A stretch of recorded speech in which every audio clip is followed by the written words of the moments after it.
semua kitab yang pernah Allah turunkan menjadi petunjuk untuk menuju ke jalan kebahagiaan di dunia dan di akhirat. Segala puji bagi Allah yang menjaga Al-Quran dari penyimpangan, dari penambahan, dari pengurangan. Segala puji bagi Allah Jalla Jalaluh yang menjadikan Al-Quran Al-Azim tidak ada keraguan di dalamnya. Hudan lil muttaqin, petunjuk buat orang-orang yang bertakwa. Allahumma salli wa sallim ala abdika wa rasulika sayyidina wa maulana Muhammadin wa ala alihi wa ashabihi ajma'in. Ya Allah, semoga salawat dan salam, berkah dan nikmat senantiasa Engkau curahkan untuk hamba kekasih-Mu, untuk baginda Nabi kita Muhammad alaihi salatu wassalam, untuk keluarga beliau, untuk istri-istri beliau, untuk putra-putri beliau, dan untuk seluruh sahabat Nabi. Semoga Allah meridhai kita bersama mereka. Amma ba'd, jamaah rahimakumullah. Manusia itu takut dengan penyakit. Ya, Nabi alaihi salatu wassalam pernah menyampaikan tentang perkara-perkara yang ditunggu oleh manusia. Wahal tantadziruna illa sab'an. Apakah yang kalian tunggu itu tidak lain kecuali 7 perkara. Salah satunya adalah maradun mufannidan. Penyakit yang membuat kita jadi rusak. Penyakit yang membuat kita sulit untuk beraktivitas. Penyakit yang membuat kita bingung, stres, depresi. Dan kita tahu, semakin hari semakin banyak macam-macam penyakit. Bahkan ada penyakit yang sampai hari ini pun belum diketahui obatnya. Padahal Allah Azza wa Jalla tidaklah menurunkan penyakit kecuali menurunkan penyembuhnya, penawarnya, Jalla Jalaluh. Ada yang tahu, ada yang tidak tahu. Ada yang menemukan dan ada yang belum menemukannya. Tapi yang jelas, kekhawatiran manusia dengan penyakit membuat mereka lebih berhati-hati dalam mengkonsumsi makanan. Membuat mereka akhirnya harus menjaga tubuh dengan berolahraga, dengan diet dan lain sebagainya. Tapi ya, usaha kita tidak akan dapat menolak takdir ilahi. Berapa banyak orang yang sudah olahraga, sudah makan sehat, tapi juga sakit.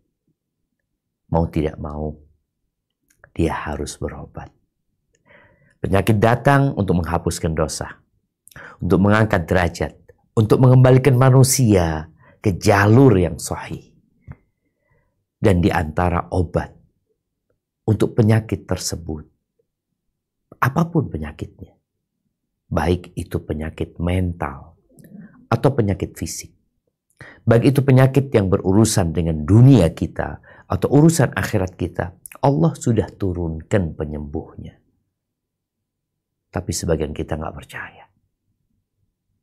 Sebagian kita berpikir bahwa berobat itu harus dengan sesuatu yang bentuknya obat. Herbal. Akupuntur. Haibati fillah. Al-Quran. Allah turunkan sebagai syifa. Al-Quran ini apa? Al-Quran ini kalamullah. Firman Allah. Al-Quran ini omongan Allah Azza wa Jalla. Di surat Al-Hasyr, di ayat 21, Allah memberikan sebuah pernyataan tentang keagungan dan kehebatan Al-Quran ini. Apa kata Allah Azza wa Jalla? A'udzu billahi minasy syaithanir rajim. Lau anzalna hadzal qur'ana 'ala jabalin la ra'aitahu khashi'an mutasaddian min khasyiatillah wa tilkal amsalu nadribuha linnasi la'allahum yatafakkarun. Artinya, kalau sekiranya kami menurunkan Al-Quran ini kepada sebuah gunung, pasti kamu akan melihatnya tunduk terpecah belah disebabkan ketakutannya kepada Allah. Dan perumpamaan-perumpamaan itu kami buat untuk manusia supaya mereka berpikir. Allahu Akbar, jemaah. Betapa agungnya Al-Quran.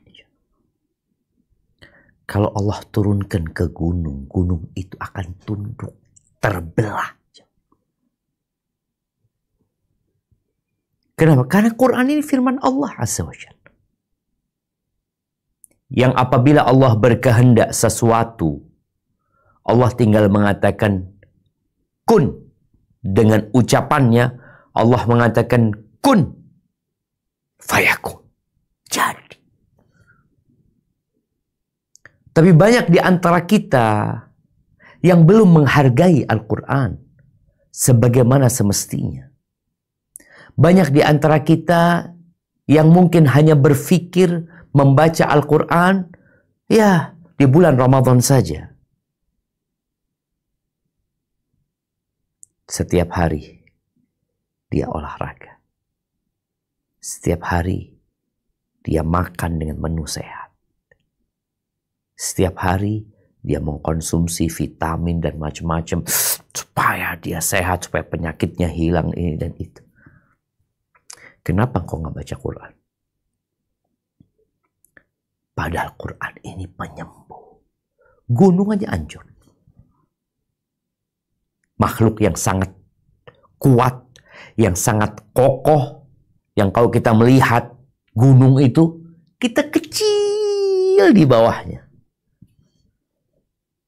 Kalau Allah turunkan Quran kepada gunung itu, akan terbelah gunung itu. Bagaimana dengan penyakit-penyakit? Allah berfirman di surat Fussilat ayat 44. Apa kata Allah? A'udzu billahi minasy syaithanir rajim. Bismillahirrahmanirrahim. Walau ja'alnahu Qur'anan a'jamiyyan laqalu laula fussilat ayatuh. A'jamiyyun wa 'arabiy. Qul huwa lilladzina amanu hudaw wa shifaa. Walladzina la yu'minuna fi adhanihim waqru wa huwa 'alaihim 'ama. Ulaika yunadawna min makanim ba'id. Dan jikalau kami jadikan Al-Quran itu suatu bacaan dalam bahasa selain bahasa Arab, tentulah mereka mengatakan, mengapa tidak dijelaskan ayat-ayatnya? Apakah patut Al-Quran dalam bahasa asing sedang Rasul adalah orang Arab? Katakanlah, Al-Quran itu adalah petunjuk dan penawar bagi orang-orang yang beriman. Dan orang-orang yang tidak beriman pada telinga mereka ada sumbatan. Sedang Al-Quran itu suatu kegelapan bagi mereka. Mereka itu adalah seperti orang-orang yang dipanggil dari tempat yang jauh. Nah, ini kondisi orang-orang yang tidak beriman. Yang berusaha untuk menebarkan syubhat, yang berupaya untuk menjauhkan orang dari Al-Quran dengan berbagai macam cara, dengan berbagai media. Maka Allah mengatakan, Qul, katakan kepada mereka, huwa, Quran ini, lilladzina amanu, buat orang-orang yang beriman, hudan, petunjuk, wa syifa, dan penyembuh, penawar. Itu Quran. Jadi ini jadi penyembuh ketika engkau beriman. Ini menjadi petunjuk ketika engkau menerima. Tatkala Allah turunkan Nabi Adam dari surga ke muka bumi ini, Allah berfirman, "Famanittaba'a hudaya fala yadhillu wa la yashqa." Yang mengikuti petunjukku, maka dia tidak akan tersesat dan tidak akan menderita. Orang yang sakit biasanya dia akan mencari berbagai macam alternatif agar sembuh.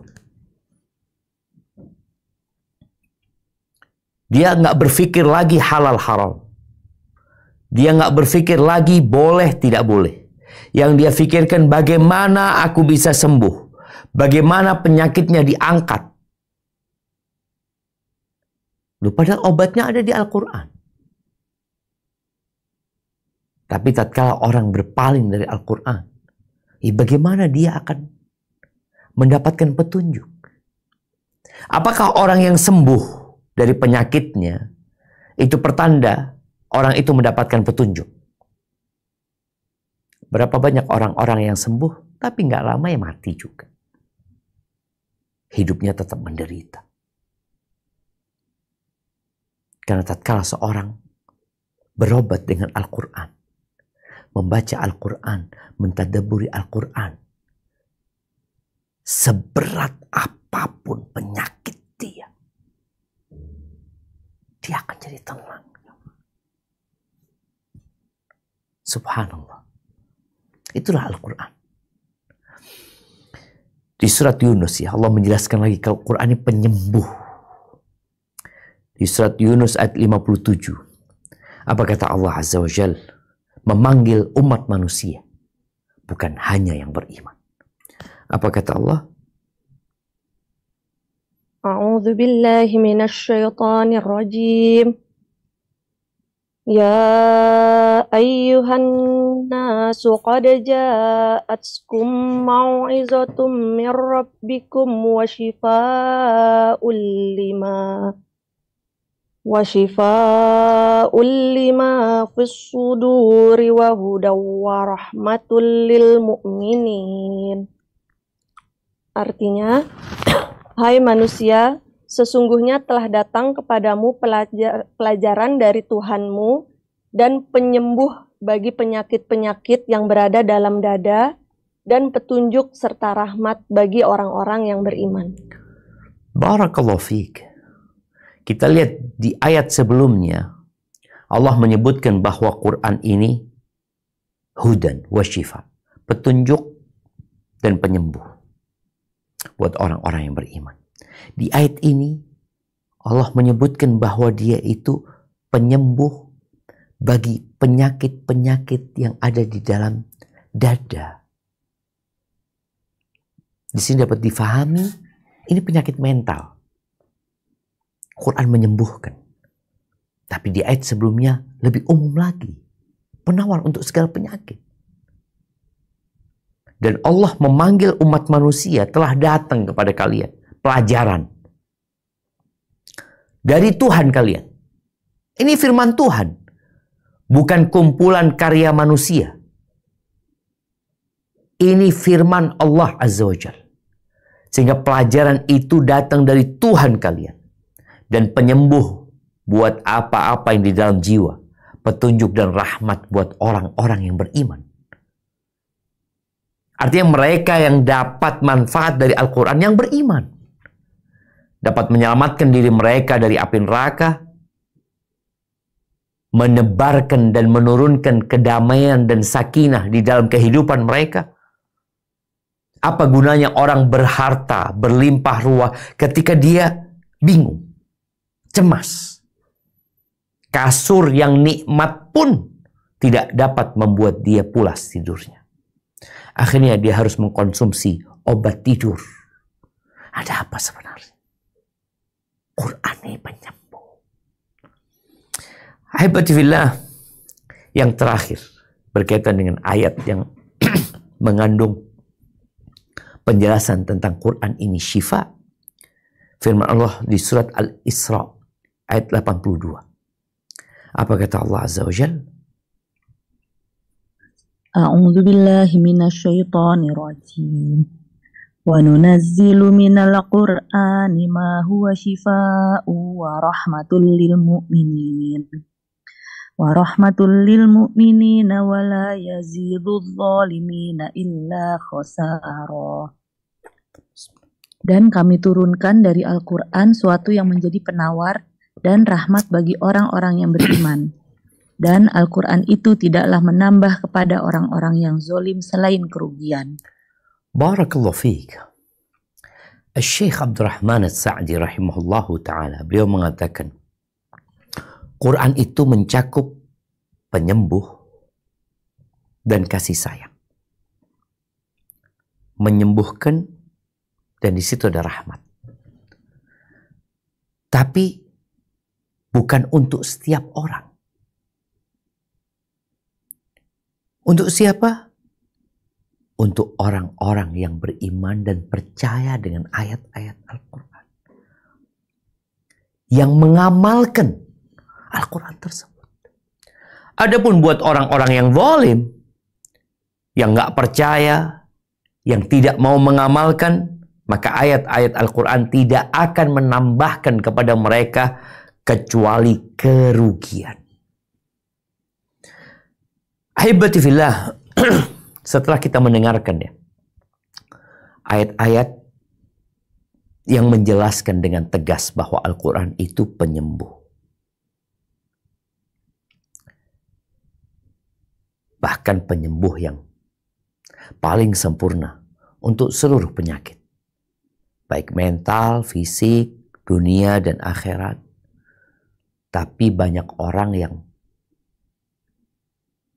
tidak mau berobat dengan Al-Quran. Yang di rumah sakit, banyak mereka hanya bersandar kepada obat, infus, dokter, perawat. Padahal dia tahu semuanya itu nggak ada yang bisa menyembuhkan dia.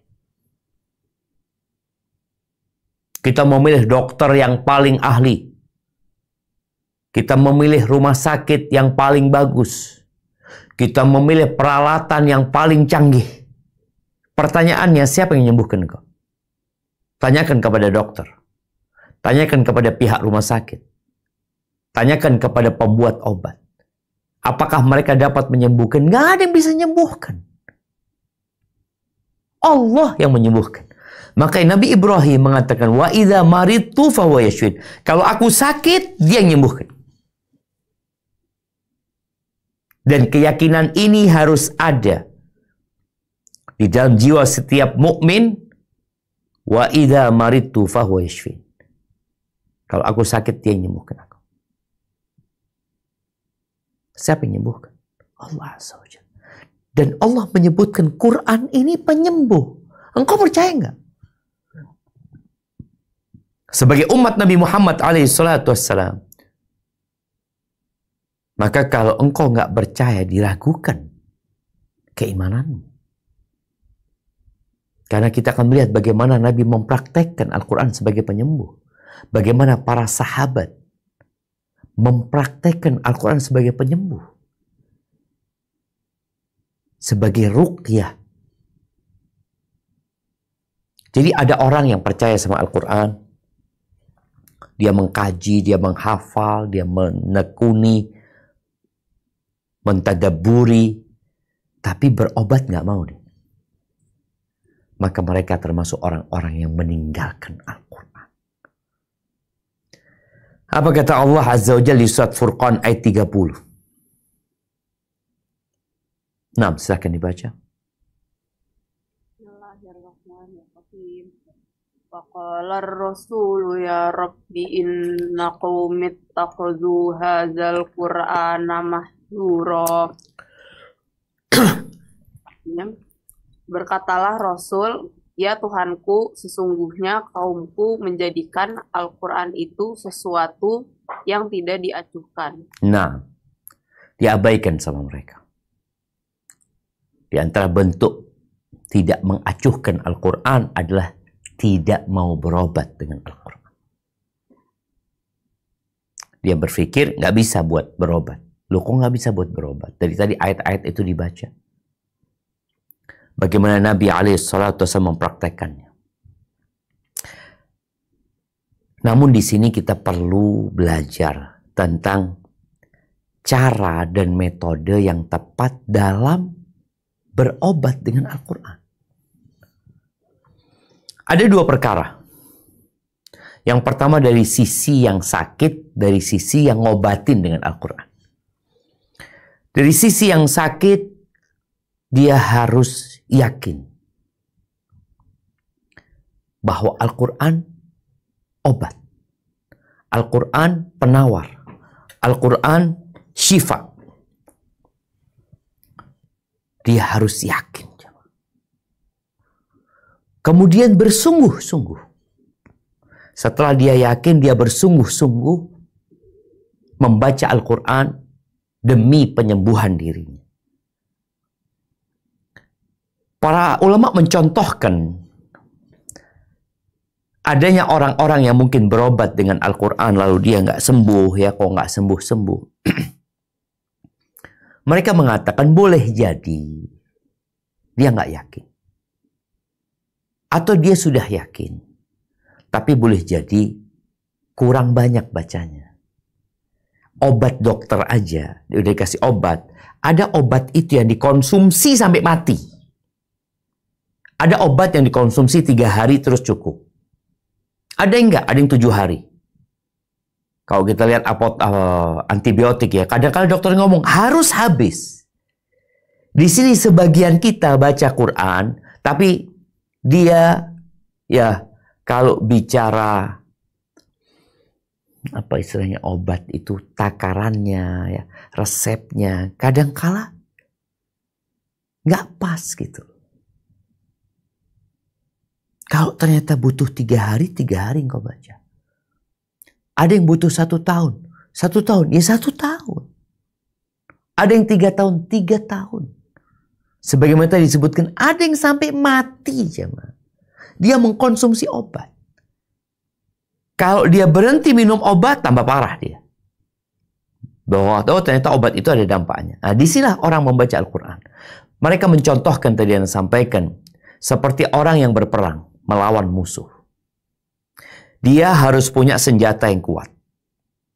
Dia punya pedang yang tajam, kuat. Tapi kalau tangannya yang pegang pedang itu ternyata lemah, ya nggak bisa juga bantai musuh. Quran jelas-jelas penyembuh. Cuma engkau membacanya, engkau yang lemah keyakinanmu. Jadi tadi pedang yang bagus nggak akan bisa mengalahkan musuh kalau engkau tangannya lemah. Jadi bukan salah pedangnya, tapi kondisi tanganmu yang bermasalah. Bukan masalah Qur'annya, kita yakin Qur'an adalah penyembuh, tapi masalahnya ada di diri. Maka kita perlu bermuhasabah. Dan yang kedua adalah di sisi orang yang ngobatin. Karena ada orang yang berobat dengan Al-Quran secara mandiri. Ada orang yang diruqyah, diobatin dengan Al-Quran oleh orang lain. Maka juga sama. Dia harus memiliki 2 kriteria tadi. Bacaan yang dia baca adalah bacaan yang sahih, yang benar. Kemudian dia punya kekuatan iman dan keyakinan serta ketakwaan yang kuat. Makanya kadang-kala ya, ada orang baca sendiri, nggak ada dampaknya, tapi ada orang lain yang baca, alhamdulillah sembuh. Masalahnya di mana? Bukan di Qur'annya, karena yang dibaca sama. Tapi masalahnya ada di kejiwaan, di kondisi orang yang membaca Al-Quran tersebut. Ahibati fillah, Al-Imam Ibnu Qayyim rahimahullahu ta'ala kitabnya Zadul Ma'ad, beliau menyampaikan bahwa Al-Quran adalah penyembuh yang sempurna.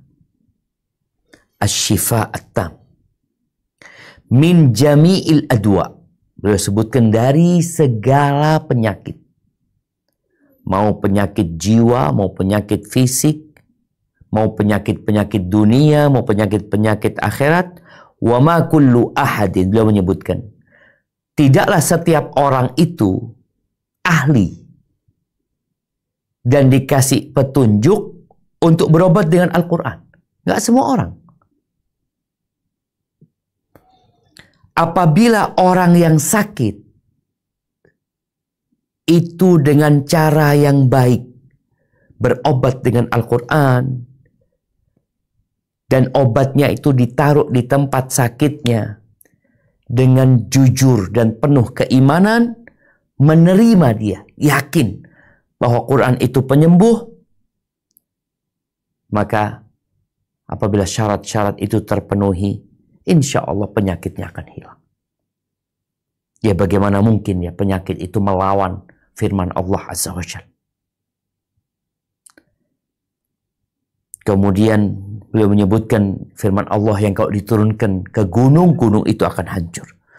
Maka tidak ada satupun penyakit. Dari penyakit-penyakit hati atau penyakit-penyakit fisik, illa wa fil Quran, melainkan di dalam Al-Quran ada jalan petunjuk untuk mengobatinya. Dan ada sebab-sebab yang menyebabkan orang bisa menjaga diri dari penyakit tersebut.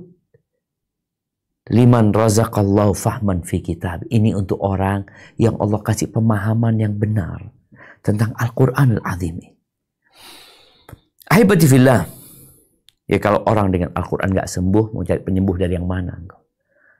Tapi sekali lagi tadi, ketika kau berobat dengan Al-Quran, ada yang cukup 3 hari, ada yang 3 bulan, ada yang 30 tahun, ada yang sampai mati. Dan Anda melihat orang-orang yang berobat ya, yang jantung umpamanya, ya dia tetap harus mengkonsumsi obat tersebut. Tiap bulan dia datang ke dokternya, hanya untuk memperbaharui resepnya. Datang lagi. Kayak gitu berobat. Ketika engkau berobat dengan Al-Quran, engkau maunya hari ini engkau baca, hari ini engkau sembuh. Gak seperti itu. Ada yang langsung sembuh, ada yang butuh proses. Bagaimana caranya? Para ulama menyebutkan, ada beberapa cara yang disebutkan dalam beberapa hadis ya.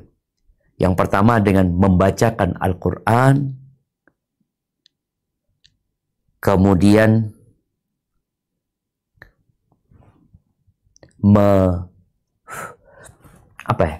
meniupkan dengan ada ludah sedikit di tangannya, lalu diusapkan di tempat yang sakit. Kau baca Al-Fatihah, baca ayat kursi, baca Qul huwallahu ahad, Qul a'udzu birabbil falaq, Qul a'udzu birabbin nas, dibacakan, ditiupkan, kemudian diusapkan. Nabi SAW setiap mau tidur, bayangin, beliau membaca 3 Qul huwallahu ahad, Qul a'udzu birabbil falaq, Qul a'udzu birabbin nas, beliau tiupkan, kemudian beliau usapkan ke seluruh tubuh.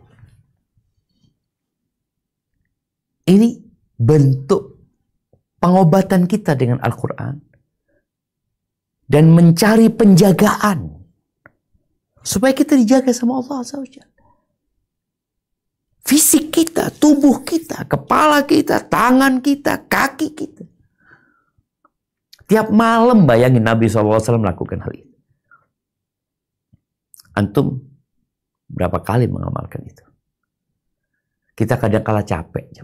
Ya Anda sendiri rasakan. Kadang-kala Anda, ya Allah, jadi udah baca 3 surat itu Anda baca tapi nggak sambil meniupkan. Padahal Nabi SAW mengajarkan sambil ditiupkan ya. Kemudian usapkan ke seluruh tubuh kita. Insya Allah jadi penyelamat buat diri. Itu cara yang pertama. Cara yang kedua, tangannya diletakkan di tempat yang sakit. sambil dia membaca. Sebagaimana disebutkan dalam hadis Muslim ya, dari riwayat Utsman bin Abil As ya. Nabi nyuruh baca bismillah, bismillah, bismillah, a'udzu bizzatillahi wa qudrati min syarri ma ajidu wa hadir mumay. Di tempat yang sakit. Kalau tadi membaca di tangan kemudian diusapkan, kalau ini di tempat yang sakit, mana yang sakit? Udah dadaku yang sakit, kepala yang sakit, udah kau baca. Tapi sekali lagi, dua hal itu harus terpenuhi. Adanya keyakinan di dalam dirimu dan adanya bacaan yang baik ya, yang kau baca. Karena ada orang yang coba-coba. Kau baca, kau harus yakin Quran ini syifa. Kupingnya sakit ya bismillah. Cuma memang jemaah, ya Allah, ana rasakan juga, ana nggak cerita orang lain ya. Ana punya kaki sakit ya. Kadangkala kita baca ya Quran terus, tapi nanti berapa lama kita lupa, balik lagi tuh sakitnya. Atau kadangkala kita berhenti karena kayaknya nggak sembuh. Ini yang menyebabkan akhirnya engkau nggak jadi sembuh dengan Al-Quran tadi. Jadi letakkan di tempat yang sakit, lalu engkau baca tuh ayat-ayat ruqyah. Bebas, Al-Quran semuanya syifa. Tapi kita tahu ayat-ayat Quran itu keutamaannya ada yang sebagian lebih utama dari yang lainnya. Lebih istimewa. Surat-suratnya seperti itu. Kalau bicara surat yang paling baik adalah Al-Fatihah.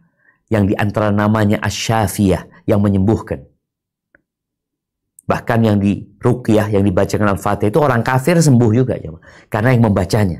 Kita bicara tadi ada dua sisi. Sisi orang yang sakit, sisi orang yang membacakan Al-Quran tadi.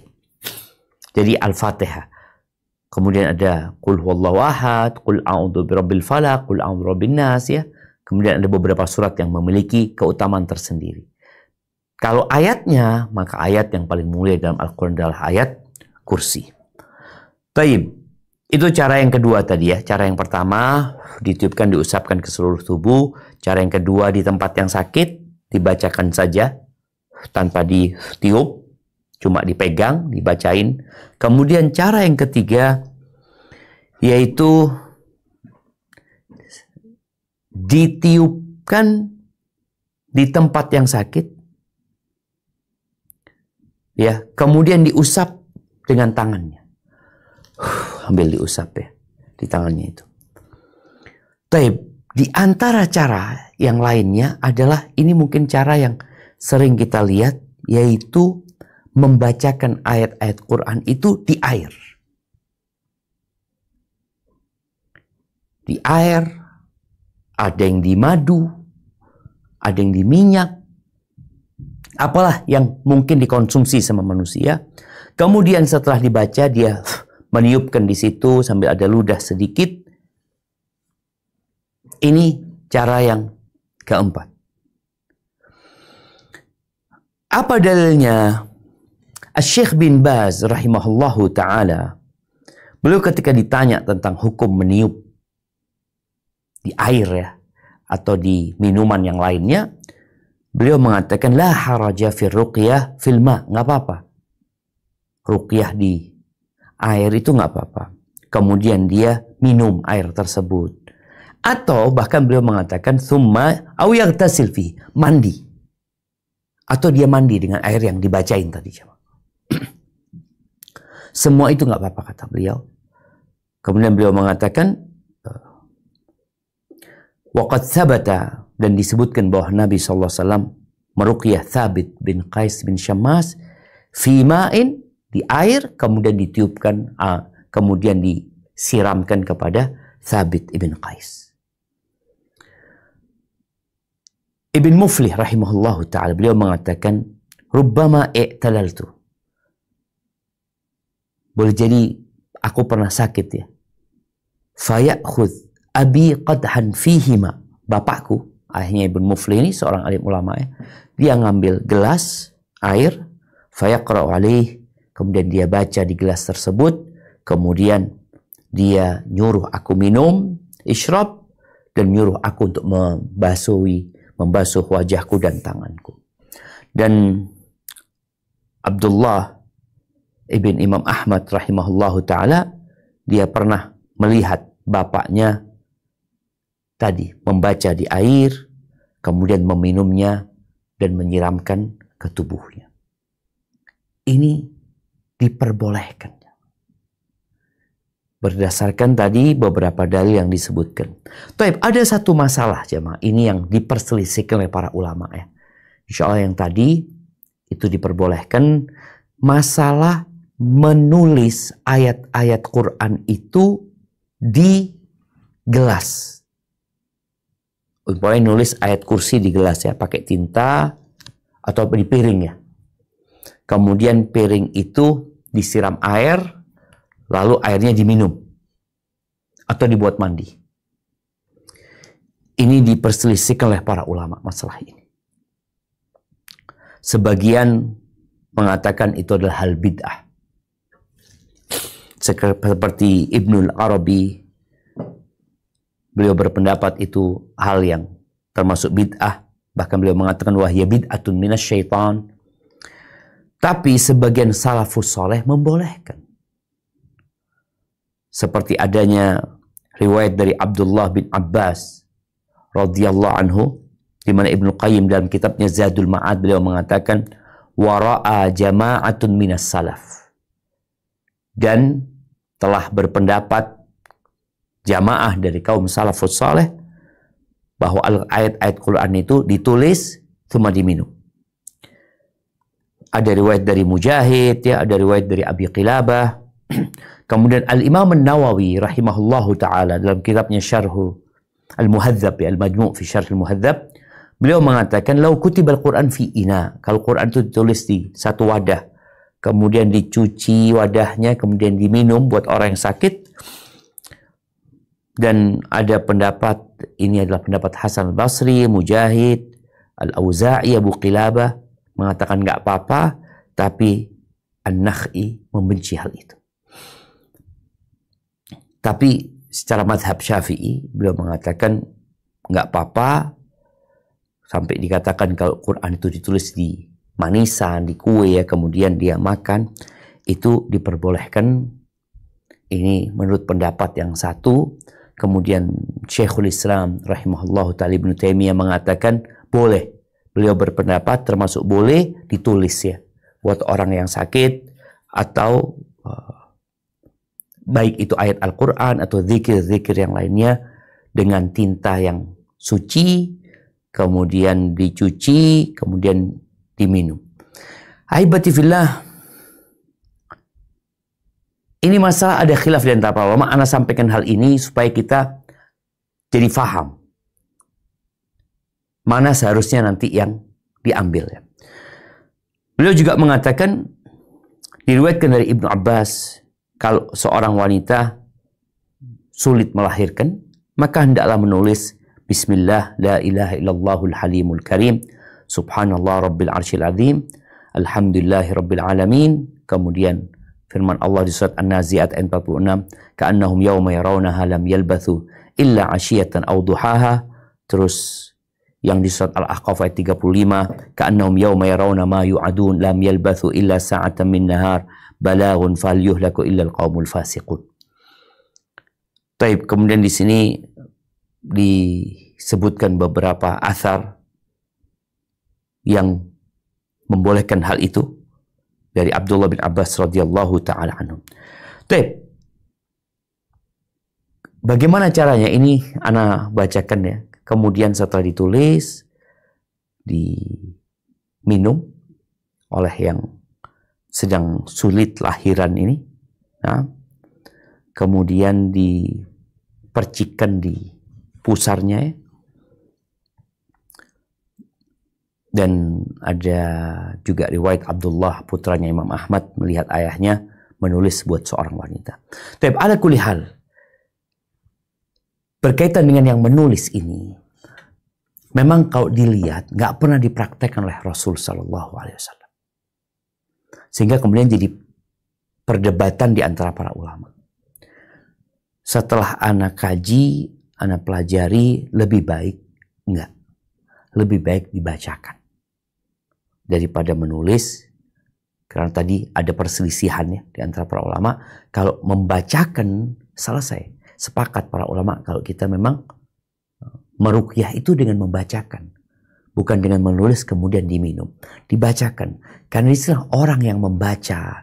Tadi kita bicara seperti seorang yang pegang pedang ya. Ketika tangannya kuat, pedang itu akan dapat memotong dan memutuskan. Maka hendaklah orang itu membacakan.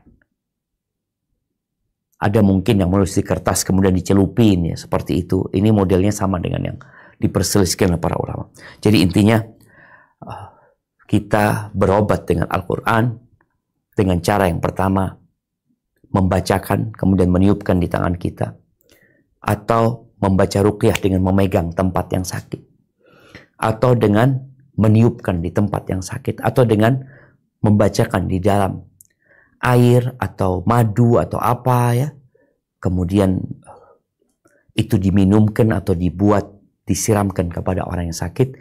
Itu insya Allah cara atau metode untuk berobat dengan Al-Quran yang aman. Adapun berkaitan dengan yang menulis tadi Anda sebutkan ada perselisihan di antara para ulama. Namun jamaah, kembali kepada yang pertama disebutkan, berkaitan dengan keyakinan. Engkau yakin enggak? Engkau yang sakit nih yakin enggak? Kalau sekedar coba-coba, oh alternatif coba ini, oh nggak bisa, coba ini. Dan ini bukan berarti sekali minum engkau selesai. Sekali ruqyah engkau selesai. Anak kita ketika sakit, kita selalu berpikir dokter, kita selalu berpikir obat. Kau bacain Al-Fatihah. Oh belum turun panasnya, bacain Al-Fatihah lagi. Belum turun panasnya, bacain lagi. Bacain lagi, bacain ayat kursi. Terus engkau baca. Karena boleh tadi ini kadar yang harus diminum itu belum sesuai. Seperti orang minum obat, sekali minum nggak sembuh, butuh 3 hari engkau baru sembuh. Ada yang butuh 7 hari, ada yang butuh 1 bulan.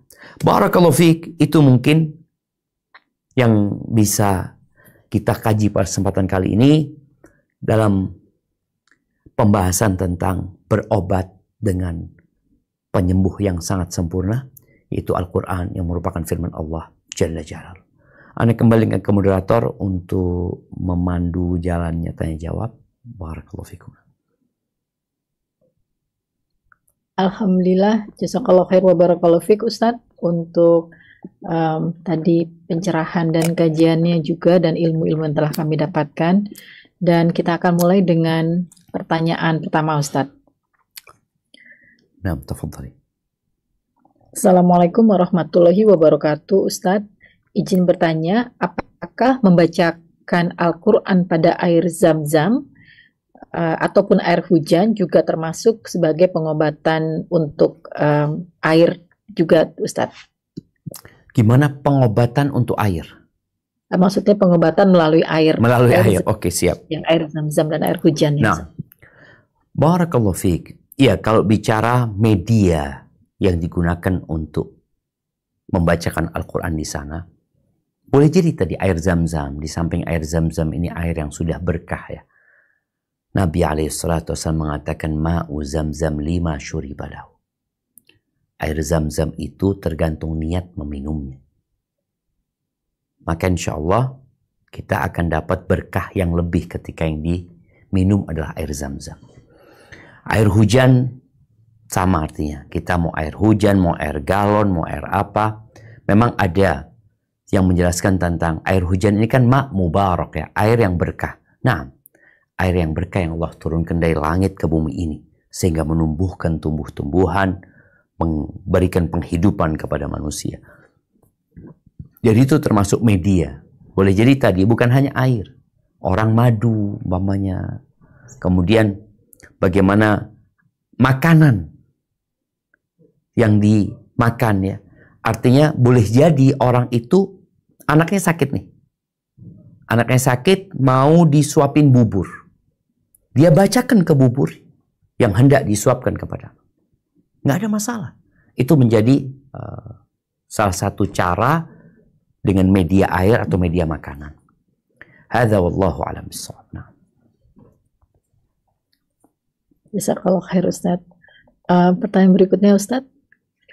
Bismillah. Assalamualaikum warahmatullahi wabarakatuh. Waalaikumsalam warahmatullahi wabarakatuh. Ustadz Afwan, bagaimana jika kita juga ikut pengobatan yang selain sunnah, misalnya dengan terapi meditasi ataupun tai chi pengaturan nafas, namun dengan menggabungkan dengan ayat Quran. Misalnya pas mediasi dalam hati membaca kulhu, pas tai chi atur nafas terus-menerus dengan berzikir, juga dengan energi penghasil rasa panas dibantu dengan surat-surat pendek Al-Quran. Apakah ini masih dibolehkan? Karena rasanya pada kakak saya yang telah mengikuti sangat terbantu. Kakak saya terkena kanker. Mohon bantuan mohon arahannya Ustaz. Subhanallah jamaah. Kalau bicara pengobatan yang dari luar, pengobatan yang baik, pengobatan alternatif ya. Kalau tadi dikatakan ada meditasi, umpamanya ada yang namanya tai chi. Yang pertama perlu didudukkan, meditasi ini apa sebenarnya? Kalau ternyata meditasi itu salah satu bentuk peribadatannya di agama tertentu, di mana mereka mengkosongkan pikiran mereka untuk fokus kepada penyembuhan diri mereka, umpamanya seperti itu. Anda nggak terlalu paham tentang meditasi ya. Tapi kalau ternyata ini adalah sesuatu yang khusus di agama tertentu, maka nggak boleh kita lakukan. Karena kalau umpamanya meditasi sebenarnya dalam semua agama bisa gitu, tapi ini kekhususan di suatu agama. Mereka melakukan itu. Seperti bersemedi umpamanya. Kemudian kalau dikatakan yang tai chi tadi tentang bicara kalau melatih pernafasan nggak ada masalah gitu. Tapi kalau ada campuran-campuran lainnya yang Anda nggak tahu apa campurannya, ini yang harus didudukkan masalahnya. Kalau bicara engkau ketika meditasi mau baca Al-Quran, engkau baca Quran kapan saja boleh. Tapi kenapa harus meditasi? Jadi anak wallahu alam tentang masalah ini, tapi yang jelas tadi apa saja yang ternyata menjadi kekhususan dalam sebuah agama tertentu, maka sebenarnya di Islam sudah ada gantinya yang kita dilarang untuk meniru-niru mereka. Tapi kalau ternyata ini hanya merupakan sebuah pengobatan medis sebenarnya, yang satu dengan pernafasan, maka sebenarnya nggak ada masalah ketika orang melatih pernafasan ya. Kita nggak bicara tai chi ya. Di pencak silat umpamanya di Indonesia ini kita diajari pernafasan. Memang pernafasan itu ya bagaimana kita untuk supaya lebih lega lagi ya. Tapi kalau yang meditasi wallahu a'lam tadi, kalau ternyata dia harus mengkosongkan semua pikiran dia dan bahwasanya hanya dia yang bisa menyembuhkan dirinya sendiri umpamanya, itu yang bermasalah karena yang menyembuhkan adalah Allah Azza wa Jalla. Hadza wallahu a'lam bissawab. Nah. Barakallahu fiik Ustaz. Untuk berikutnya kita akan persilahkan ummahat yang sudah hadir di Zoom.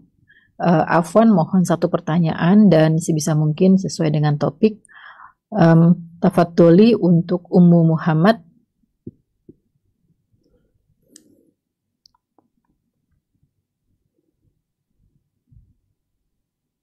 Ummu Muhammad, tafadholi.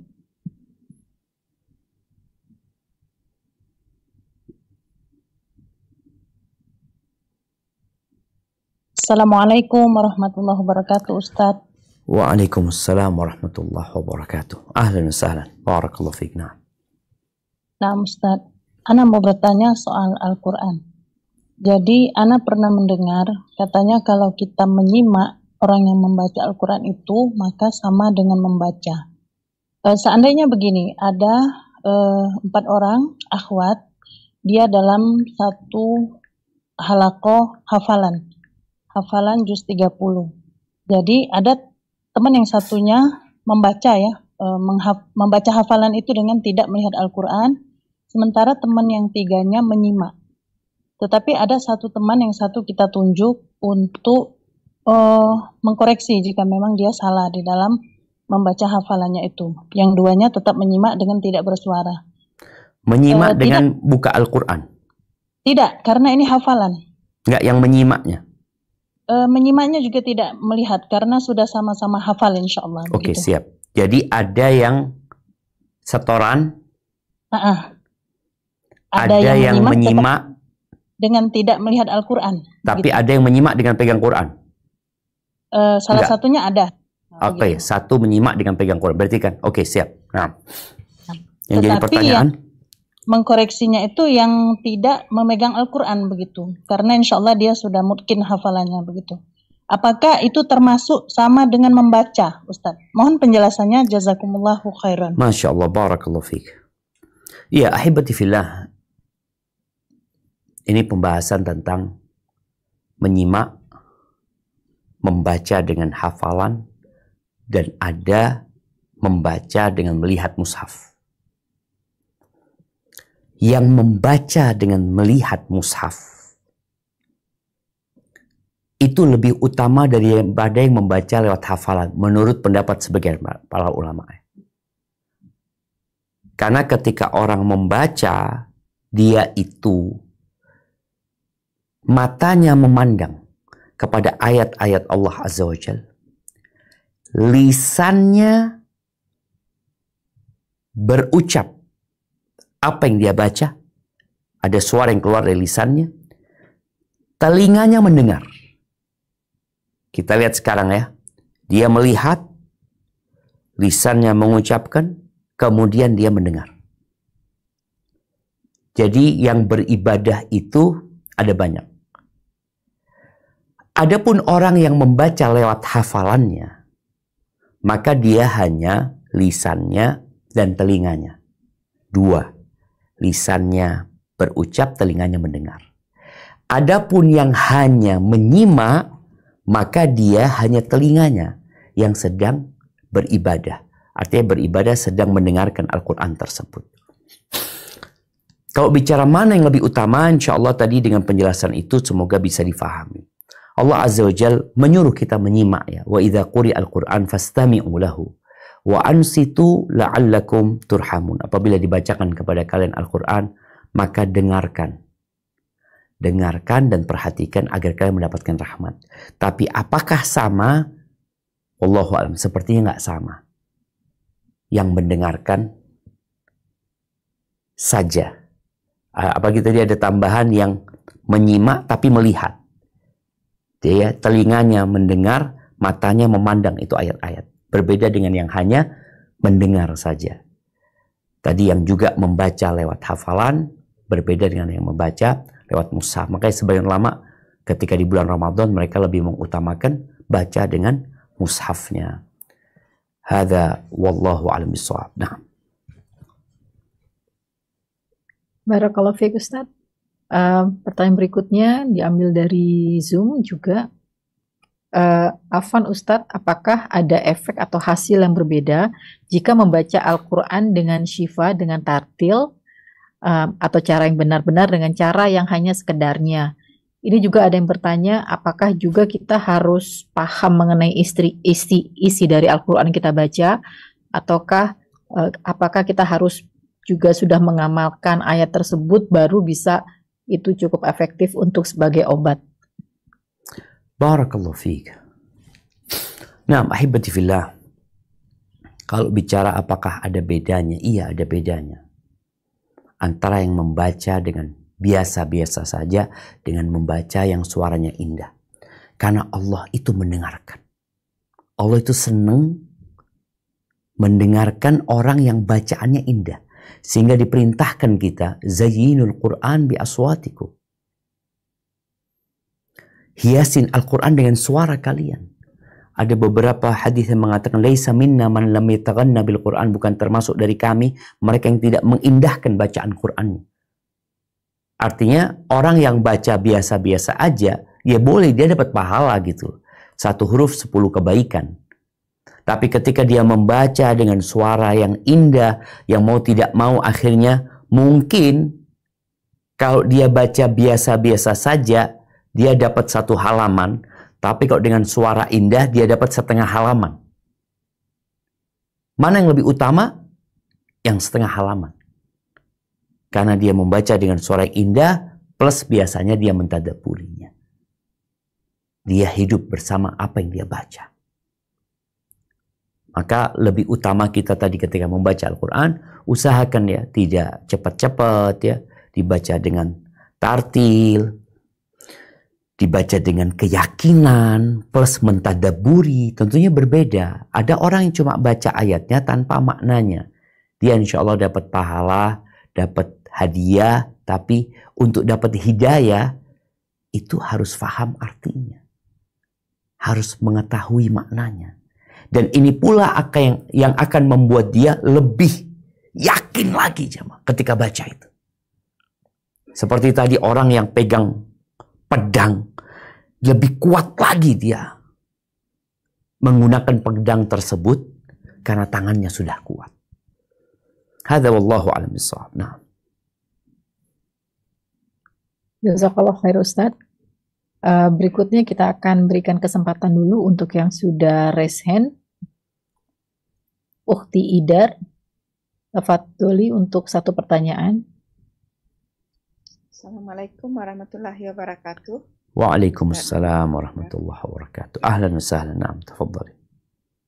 Saya ingin bertanya, saya divonis suatu penyakit yang namanya autoimun, tapi saya tidak merasakan suatu sakit yang jelas. Cuma kata dokter saya harus dikontrol setiap tahun begitu. Apakah penyakit yang di mana kita tidak merasakan sakit tapi ada kemungkinan itu bisa juga diobati dengan Al-Quran, Ustaz? Terima kasih. Masya Allah, barakallahu fiik. Naam, ahibati fillah. Apapun penyakitnya, Allah mengatakan wa nunazzilu minal Qur'ani ma huwa shifa. Quran ini penyembuh gitu. Makanya ketika engkau membaca Al-Quran, engkau niat mendapatkan petunjuk dari Allah, engkau niat mendapatkan pahala, dan engkau niat supaya disembuhkan sama Allah Azza wa Jalla. Bagaimana caranya? Tadi sudah disebutkan. Boleh jadi engkau dengan membaca Al-Quran tersebut, kemudian ditiupkan di tangan, kau usapkan ke seluruh tubuhmu. Apalagi kalau bicara autoimun ya, mungkin penyakitnya itu bukan di tempat tertentu. Ada orang yang sakitnya di tangannya sehingga dia pegang tangannya kemudian dia bacakan Al-Quran. Ada yang penyakitnya mungkin di kakinya. Ada yang penyakitnya di seluruh tubuhnya. Ya dia usapkan ke seluruh tubuhnya. Apa yang dia baca? Apa saja yang dia baca, tafadhal. Dari Al-Quranul Azim. Dia mau baca Al-Baqarah. Dia mau baca Ali Imran umpamanya. Atau dia mau baca Juz Amma. Dengan niat memohon kepada Allah agar disembuhkan. Atau dia baca ayat-ayat yang tentang syifa tadi yang kita bacakan ya. Dia baca terus ya. Dan sekali lagi, nggak ada kata yang mustahil. Dokter kadang-kadang mengatakan, nggak bisa sudah. Dulu ada seorang kawan cerita, dia divonis dia kena kanker paru-paru, yang mungkin umurnya udah nggak lama lagi. Masya Allah, dia hidup 5 tahun kemudian ketemu dokter yang sama, bingung dokternya ini. Kok masih hidup engkau? Karena yang menyembuhkan Allah Azza wa Jalla. Perlunya keyakinan tadi bahwa Quran ini kalau diturunkan ke gunung sama Allah, hancur gunung itu. Terpecah, kemudian tunduk kepada Allah Azza wa Jalla. Maka terus membaca ayat-ayat ruqyah atau semua ayat-ayat Al-Quran yang mau dia baca dengan memohon kepada Allah agar dikasih kesembuhan. Boleh jadi dia bacakan tadi di media air ya, kemudian dia minum. Semoga dengannya Allah memberikan kesembuhan. Hadza wallahu a'lam bissawab. Jazakallah khairan, Ustaz. Barakallahu fiik Ustaz. Untuk berikutnya satu lagi mungkin yang akan bertanya langsung untuk raise hand, Ukhti Anazega. Tafadholi Ukhti. Satu pertanyaan. Bismillah, Assalamualaikum warahmatullahi wabarakatuh, Ustaz. Waalaikumsalam warahmatullahi wabarakatuh. Naam, tafadhali. Izin bertanya, Ustaz, kurang paham saya yang kalau kita membaca Al-Quran itu satu huruf. Naam. Kebaikannya 10 ya, Ustaz. Bagi yang terbata-batutnya itu seperti apa pemaparannya Ustaz? Kita harus mengerti setiap satu huruf itu maksud dan tadaburnya seperti itu Ustaz. Jazakumullah khairan. Barakallahu fiik ya. Tadi sempat terputus ya. Mudah-mudahan Anda bisa menangkap yang ditanyakan berkaitan dengan hadis Nabi sallallahu alaihi wasallam mengatakan man qara'a harfan min kitabillah falahu bihi hasanah wal hasanatu bi asyri amsalihha la aqulu alif lam mim harf walakin alifun harf wa lamun harf wa mimun harf. Nabi alaihi salatu wasallam mengatakan barang siapa yang membaca satu huruf dari Al-Quran maka dia akan dapat satu kebaikan, dan satu kebaikan itu dilipat gandakan menjadi 10 kali lipat. Aku tidak mengatakan alif lam mim satu huruf, tapi alif itu satu huruf, lam itu satu huruf, mim itu satu huruf. Jadi baca itu dapat 30 kebaikan. Kalau bicara apakah harus mentadaburinya? Tidak. Kalau bicara harus, enggak. Tapi lebih utama ketika engkau membaca dan mentadaburi. Di sini engkau akan mendapatkan tadi pahala yang dijanjikan, dan engkau mendapatkan hidayah yang akan didapatkan oleh orang-orang yang membaca Al-Quran. Jadi ada pahala, yaitu ditulisnya kebaikan, ada hidayah, yaitu bimbingan dan petunjuk dari Allah Azza wa Jalla, sehingga seorang itu menjadi istiqamah, menjadi lebih baik lagi. Itu yang diharapkan. Maka Allah katakan, afala yatadabbaruna al-Quran. Kenapa mereka itu nggak mentadabburi Al-Quran? Ini ajakan agar mereka mentadabburi Al-Quran. Dan ketika orang membaca Al-Quran atau mentadabburi Al-Quran, mungkin ada yang modelnya dia baca satu halaman, terus dia baca artinya, kemudian dia baca tafsirnya. Ada yang mungkin dia baca per ayat. Ada yang kadang-kala dia baca per kalimat. Dia nggak paham kalimat ini apa maknanya ya. Kemudian dia baca, oh ternyata maknanya ini. Dia lanjutkan seperti itu. Jadi intinya ketika kita membaca dengan memahami, memaknai, dan mentadabburi, tentunya yang akan kita dapatkan lebih banyak daripada yang hanya membaca ayat-ayatnya. Sebagaimana juga yang baca dengan suara biasa-biasa aja, dengan yang membaca dengan tartil dan suara yang indah, itu beda lagi pahalanya. Jadi semuanya dihitung nanti pada hari kiamat itu jamaah. Hadza wallahu a'lam bissawab. Nah. Jazakallah khair Ustaz. Berikutnya pertanyaan yang masuk dari komunitas kajian Sisesa Ustaz. Ini serupa, lumayan banyak. Masya Allah, ini ada pertanyaan adalah terkait dengan ruqyah Ustaz. Nah. Saya bacakan, Ustadz Afwan, saya pernah mendengar hadis bahwa orang yang dijamin masuk surga tanpa hisab adalah orang-orang yang tidak meruqyah, tidak meminta untuk diruqyah, tidak melakukan tiyaroh, beranggapan siar, dan hanya kepada Allah mereka bertawakal. Apakah yang dimaksud di sini apakah boleh sebenarnya kita meminta untuk ruqyah atau sebaiknya meruqyah diri sendiri atau bagaimana Ustadz? Kurang lebih seperti itu Ustadz terkait dengan ruqyah Ustadz. Masya Allah, barakallahu fiik. Nah, ahibati fillah, hadis tentang 70.000 yang masuk surga tanpa hisab, tanpa adab.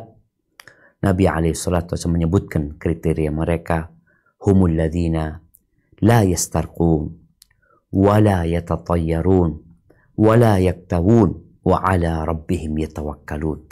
Mereka adalah orang-orang yang tidak minta diruqyah, atau ada riwayat yang mengatakan tidak meruqyah.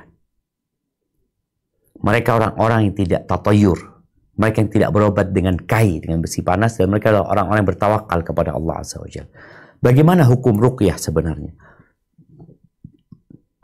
Ruqyah itu diperbolehkan asalkan dengan Al-Quran, dengan As-Sunnah, atau dengan ucapan-ucapan yang lain yang baik dan dimengerti, yang tidak ada unsur kesesatan di dalam bacaan tersebut. Diperbolehkan ruqyah itu. Meminta ruqyah, di sini ada khilaf di antara para ulama berkaitan dengan hadis tadi. Kalau bicara boleh, boleh. Tapi apakah dia akan kehilangan fadilah menjadi 70.000 yang masuk surga tanpa hisab, tanpa azab? Sebagian ulama membahas bahwa kalau ternyata dia memang orang yang tidak bisa meruqyah dirinya sendiri, maka dia minta ruqyah yang syar'i, insya Allah nggak apa-apa. Kalau memang dia punya keterbatasan, nggak bisa dia meruqyah. Tapi yang lebih utama adalah mereka yang meruqyah diri sendiri. Artinya di sini usaha kita, jamaah.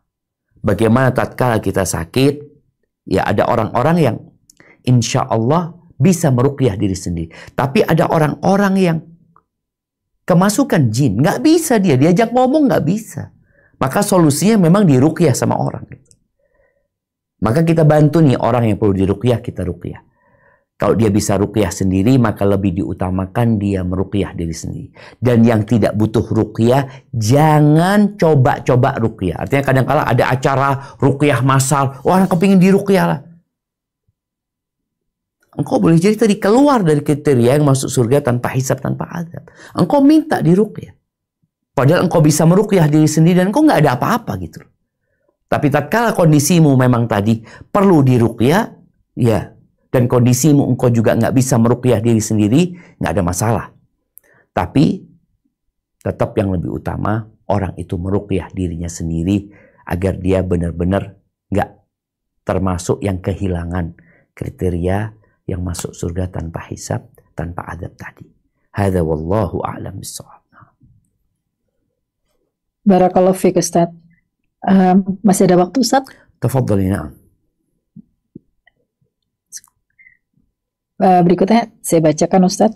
Ahsanallahu ilaikum Ustaz beserta tim kajian Sisesa. Semoga Allah senantiasa menjaga dan merahmati Ustaz, tim kajian Sisesa dan saudara kita di Palestina. Alhamdulillah lakulli hal, suami Ana terlahir dengan kelainan genetik berupa kondisi jumlah darah di bawah manusia normal sehingga menyebabkan keadaan fisiknya mudah lelah dan aktivitasnya terbatas. Ketika tubuh drop, ikhtiar secara medis hanya bisa dilakukan berupa transfusi darah saja. Pertanyaannya, apakah setiap tilawah yang dilakukan suami Ana bisa otomatis sebagai obat atau harus dengan surat-surat khusus dan hanya dengan membaca Al-Quran bisa sebagai penyembuh Ustadz? Bagaimana jika tadi mungkin sudah dijawab terkait dengan belum mampu mengamalkan ayatnya, dan bagaimana cara Ana untuk menenangkan hati ketika membaca penelitian ilmiah bahwa kelainan ini sudah banyak merenggut nyawa di usia muda.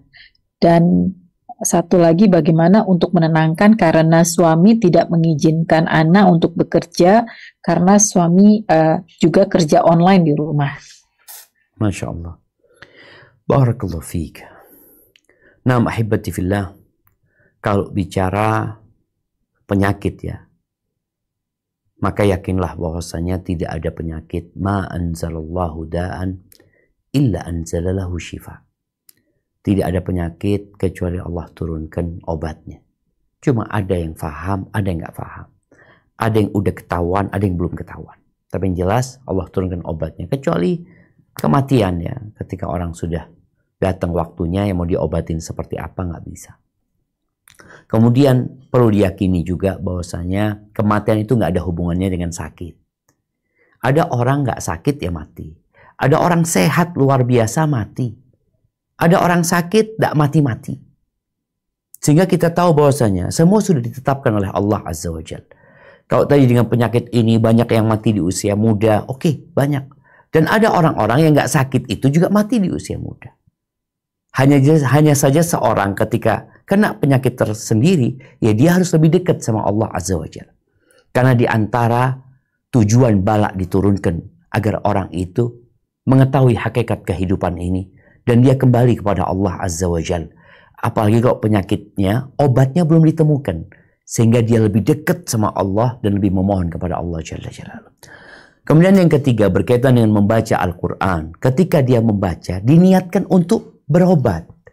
Karena ada orang baca Al-Quran, dia tidak niatkan berobat. Dia baca Quran, ya ingin mendapatkan pahala. Dia baca Quran seperti ketika sholat, dia niatkan memang ya untuk menyelesaikan sholat dia. Dia baca Al-Fatihah ketika sholat, ya dia baca sebagai rukun dalam sholat tersebut. Ketika seorang membaca Al-Quran untuk menghatamkan, ya dia menghatamkan Al-Quran tersebut dan mendapatkan pahala. Tapi ada orang yang ketika membaca, memang dia niat untuk kesembuhan. Makanya tadi disebutkan beberapa cara ya. Dengan dipegang di tempat yang sakit, dia baca Quran, dipegang di tempat yang sakit. Kemudian dia baca itu ayat Al-Quran.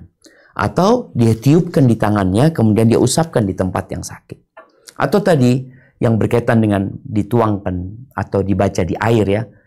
Dibaca di air ini memang beberapa hadisnya diperselisihkan kesahihannya, walaupun ada athar dari salaf yang mengamalkan hal itu. Maka tadi kalau kita meyakini diperbolehkan, baca di air, kemudian diminum atau diusapkan di tubuhnya. Jadi modelnya seperti itu ketika kita berobat. Yang lebih aman, yang lebih insya Allah sudah ada contohnya, yaitu dengan membacakan dan meniupkan serta mengusapkan di tempat yang sakit tersebut. Jadi ayat apa saja. Momai dia memang one day one juice, ya udah dia niatkan baca one day one juice itu, dia ingin dapat pahala, dia ingin dapat rahmat, dan dia ingin minta kesembuhan. Dengan cara tadi di tempat yang sakit sambil baca dia dapat satu ayat, dia tiupkan di tangannya ya, atau di tempat yang dia sakit. Semoga dengan seperti ini Allah memberikan kesembuhan kepada dia. Kalau ternyata tadi suami tidak mengizinkanmu untuk bekerja dan dia memberikan nafkah kepadamu dengan cukup, maka bantulah engkau untuk mendatangkan rezeki tidak dengan bekerja. Loh gimana? Dengan memperbanyak istighfar ya. Dengan memperbanyak doa. Dengan memperkuat tawakalnya, ketakwaannya. Karena rezeki itu ada yang dicari dan ada yang mencari. Hadza wallahu a'lam bissawab. Nah. Barakallahu fiik Ustaz. Pertanyaan berikutnya Ustaz. Baik, mungkin kita 2 pertanyaan lagi karena tempat kita udah adzan. Udah adzan ternyata di Jember. Di Jember adzannya jam 2.15 sekarang. Afan, atau satu aja mungkin. Baik, tafadhali. Ini bismillah. Assalamualaikum Ustaz, izin bertanya. Apakah boleh meyakini dan mempraktekkan membaca Quran suci Al-Baqarah dari ayat pertama sampai terakhir dalam satu kali duduk, tidak berhenti atau terputus, dapat menyembuhkan penyakit? Karena beberapa orang sudah menjalankan dan bismillah penyakitnya sembuh. Serta apakah kalau baca Quran disimak hanya dengan mendengarkan di YouTube juga termasuk Ustadz dalam bahwa Al-Quran juga menyembuhkan? Masya Allah, barakallahu fiik. Naam, ahibati fillah. Kalau seorang membaca Al-Baqarah, Nabi SAW nyuruh kita baca Al-Baqarah dan Ali Imran. Ini termasuk 2 surat yang punya keistimewaan. Di mana sihir dan para penyihir itu nggak mampu, setan-setan itu nggak mampu menembus surat ini. Maka tatkala seorang bisa membacanya langsung, alhamdulillah. Satu kali duduk dia hatam Al-Baqarah, tambah Ali Imran ya. Nggak ada masalah. Artinya diperbolehkan yang seperti itu. Kita berobat dengan Al-Baqarah, kita berobat dengan Ali Imran, maka silahkan diamalkan. Karena memang ada hadisnya dan kita diperintahkan. Sekali lagi bukan hanya Al-Baqarah. Mungkin orang ini baca Al-Baqarah, alhamdulillah sembuh. Fulan baca ayat kursi saja, sembuh. Oh fulan baca Al-Mulk, fulan baca ini. Yang jelas Al-Quran syifa. Tapi sebagian ayatnya, sebagian suratnya lebih utama dari yang lainnya. Adapun pertanyaan yang kedua tadi berkaitan dengan apakah sama ketika orang menyimak dari YouTube umpamanya, dari media.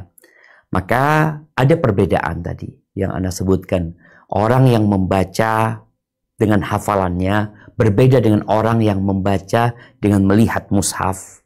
Sehingga dia matanya melihat mushaf, lisannya membaca, dan telinganya mendengarkan. Ada yang hanya mendengarkan saja. Yang kalau sudah mendengarkan saja, kadang kala dengar, kadang kala pergi pendengaran dia atau dia nggak memperhatikan. Maka kalau orang mau baca Quran, dia lihat kondisi dia. Ketika dia mampu membaca dengan mushaf, dia baca dengan mushaf. Ketika enggak dia mau hafalan juga nggak apa-apa. Dia baca dengan hafalannya, lisannya mengucapkan, telinganya mendengarkan. Ketika dia mau mendengarkan saja, tafadhol. Tapi tentunya tadi berbeda-beda. Tinggal dalam semua hal itu niatkan dengan penuh keyakinan kau sedang meminta kesembuhan dari Allah Azza wa Jalla.